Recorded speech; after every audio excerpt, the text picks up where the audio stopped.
Colombia ha votado este domingo y ya conocemos los dos candidatos que se disputarán la presidencia en segunda vuelta el próximo 21 de junio. La sorpresa la ha dado el outsider, el candidato ultraderechista Abelardo de la Espriella, quien se ha llevado casi el 44% de los votos. Bienvenidos a esta edición de DW Noticias. Soy Ana Plasencia en Berlín. Abelardo de la Espriella obtiene más de 10 millones de votos en primera vuelta, unos 660.000 votos más que los logrados por el aspirante de la izquierda, el oficialista Iván Cepeda. Muy por detrás, la candidata de la derecha más tradicional, la uribista Paloma Valencia. El ejército israelí toma el control del castillo medieval de Beaufort, una etapa más en su avance terrestre en el sur del Líbano. El primer ministro israelí, Benjamín Netanyahu, afirma que supone un punto de inflexión decisivo en su ofensiva.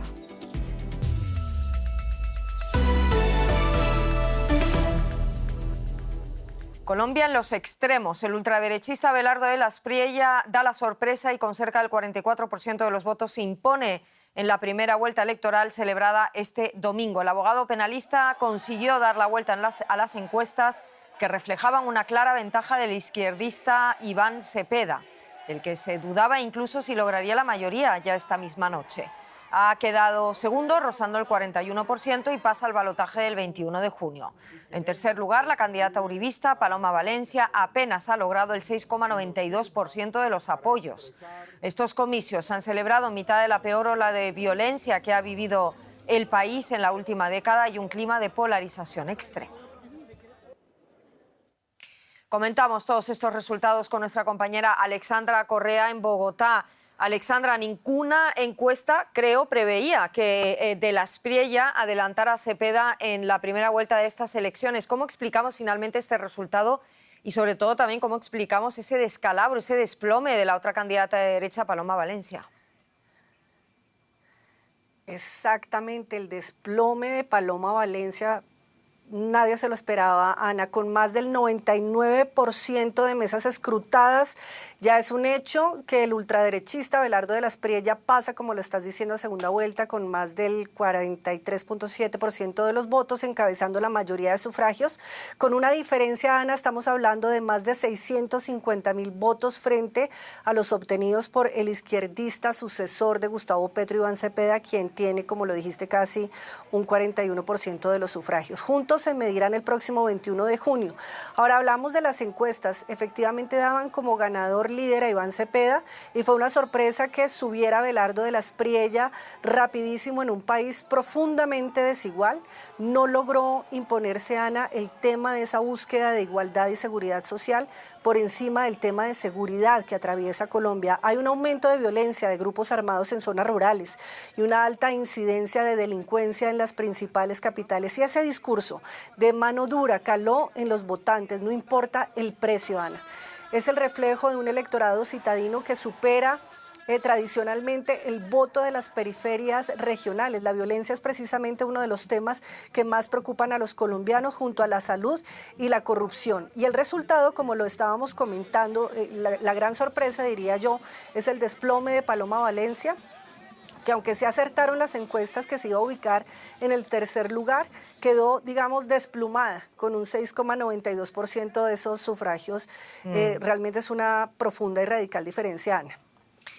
Bueno, pues esas dos posturas más extremas del arco político se van a enfrentar el 21 de junio por la presidencia. ¿Dónde queda entonces el centro en Colombia? ¿Sigue siendo una fuerza política? El centro, el abstencionismo, es interesante porque muchos de los votantes, digamos, ideológicos del centro van a buscar en la segunda vuelta posiciones más a favor, supongo yo, de la igualdad social y de los derechos individuales y esas promesas de una sociedad más equitativa. Pero muchos otros, como suele pasar, van al voto en blanco cuando sienten que ningún candidato extremo lo representa, como es el caso de Abelardo de la Espriella en la ultraderecha y el caso de Iván Cepeda en la izquierda. Es ahí de todas maneras, donde va a estar la balanza, unos irán en pro de Cepeda, pero la tiene muy difícil si se van a sumar los votos de toda la derecha, es decir, los votos de Paloma que pasen para acá o los del centro que pasen para allá. Todavía no vamos a saber qué va a pasar. En un país donde sabemos, Ana, además que los estratos altos votan más que la población vulnerable por las condiciones de violencia, de seguridad, incluso geográfica que rodean esta población, Ana. Ya me lo estás adelantando un poco y no quiero especular demasiado, pero sí me pregunto qué escenarios prevés para ese balotaje. ¿Quién va a aglutinar qué votos? ¿Dónde se van los votos de Paloma Valencia? ¿Dónde van a parar? Yo sospecho que van a parar con Abelardo de la Espriella porque ambos tienen unas agendas muy parecidas, tienen una mirada tradicional hacia la familia, ambos han hablado o han tenido rasgos homófobos en las conversaciones, por ejemplo, cuando se habla de adopción. También hemos escuchado, por ejemplo, a Abelardo de la Espriella no estar de acuerdo con el aborto. Llevamos 4 años de despenalización del aborto, pero de todas formas toca esperar. Este es un país de sorpresa, a ver qué va a pasar con esos votos, además de Claudia López, de Sergio Fajardo y también de quienes no salieron a votar, Ana, porque mucha gente se queda en la casa y no sale, no inscribe la cédula, aunque quiero decirte que subió la participación a un 57%, un poco más que hace 4 años que fue del 54%. Pero definitivamente es el abstencionismo quien juega el papel malo en todas las elecciones. Lo que sí quedó muy claro es que Álvaro Uribe Vélez no va más, por lo menos protagónicamente hablando en estos comicios y en lo que ha de venir, Ana. Una primera vuelta muy emocionante en Colombia, nos lo contaba Alexandra Correa. Muchísimas gracias. Un abrazo fuerte, Alexandra. Muchas gracias a ustedes.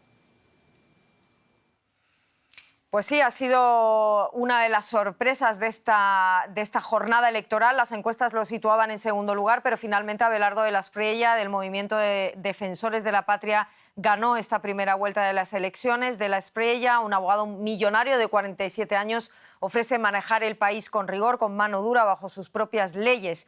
Un planteamiento que no se vincula con el actual desgaste institucional y que genera muchas emociones. Además, de la Espriella ha tomado el discurso de la seguridad como caballo de batalla. Vamos a conocerlo. Apareció en los actos de campaña con chaleco antibalas por las amenazas de muerte que dice haber recibido. Abelardo de la Espriella creó su movimiento Defensores de la Patria, con el que pretende desalojar a la izquierda. El Tigre, como se hace llamar, nunca ha ostentado un cargo público, pero ha logrado seducir a parte del electorado con un discurso patriótico y de hombre hecho a sí mismo. Es un abogado millonario que ha financiado su campaña con una fortuna amasada con la defensa de clientes controvertidos, como el empresario colombo-venezolano Alex Saab, señalado como testaferro de Nicolás Maduro.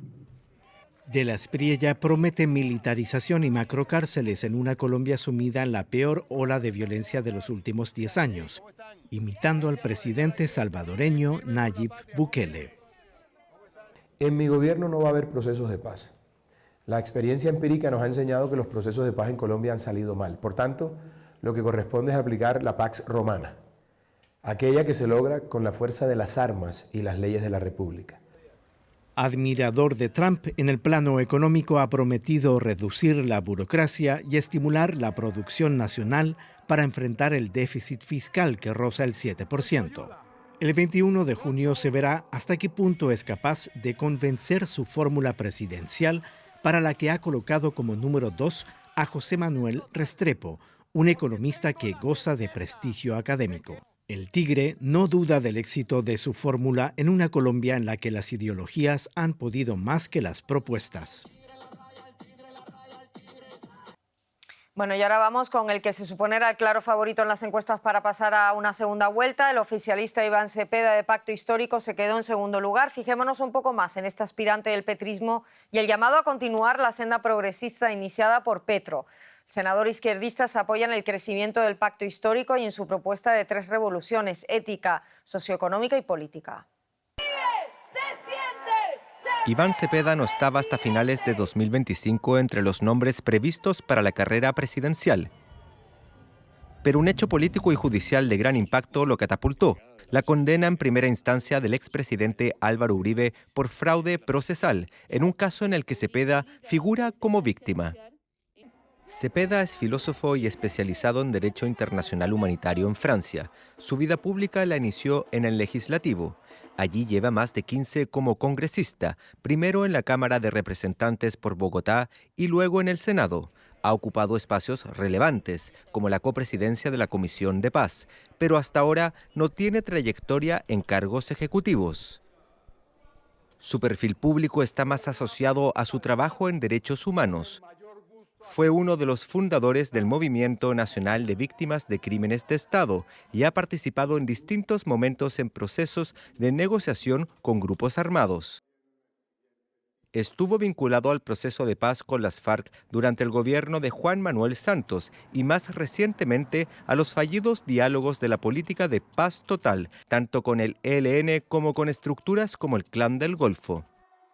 Iván Cepeda es un político con ideología comunista, más que ideología, con formación comunista, una persona que defiende mucho los derechos humanos, digamos que ese ha sido como su leitmotiv en la vida política, un senador con mucha experiencia en el Congreso de la República. Sus propuestas apuntan a mantener y profundizar las políticas sociales del actual gobierno, con énfasis en derechos humanos y construcción de paz. Temas centrales de su campaña fueron las víctimas del conflicto, los movimientos sociales y las comunidades indígenas y afrodescendientes. El proyecto de gobierno de Cepeda tendrá el desafío de conciliar a una Colombia polarizada. Cambiamos de tema porque las fuerzas israelíes han cruzado el río Litani y han tomado el castillo medieval de Beaufort, una fortaleza estratégica en el sur del Líbano. Es la incursión israelí más significativa en más de 2 décadas. La captura ocurre en un momento en el que se habían intensificado esos esfuerzos diplomáticos con Estados Unidos e Irán para lograr un acuerdo que podría incluir un alto el fuego en el Líbano. Ante la situación, el Consejo de Seguridad de la ONU ha convocado una reunión de urgencia para mañana lunes.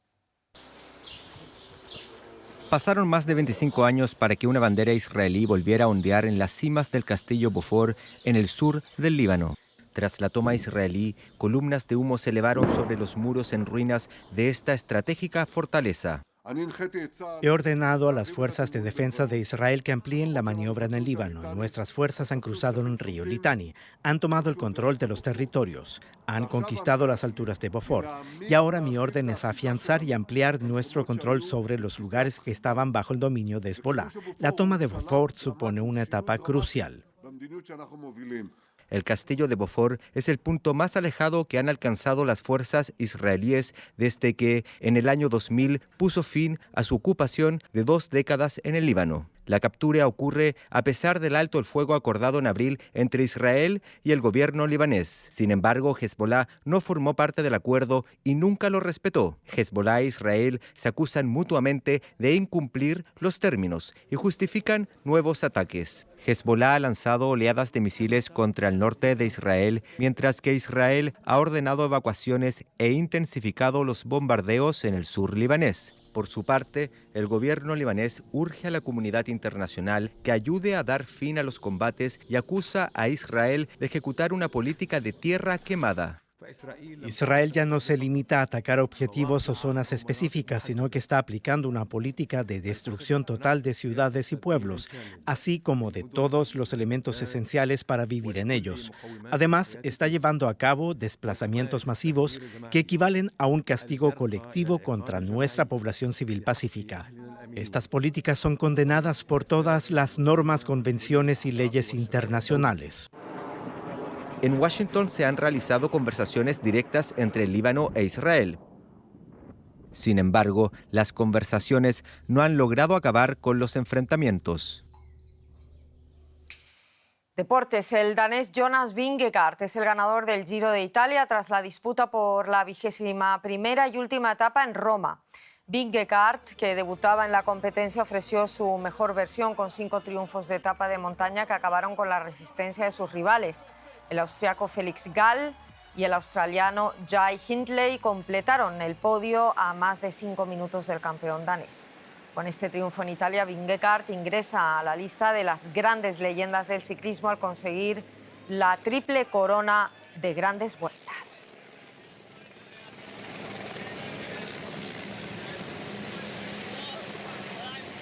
Y con el Giro de Italia nos vamos. En nombre de todo el equipo, muchísimas gracias por estar ahí. Feliz domingo y buen comienzo de semana.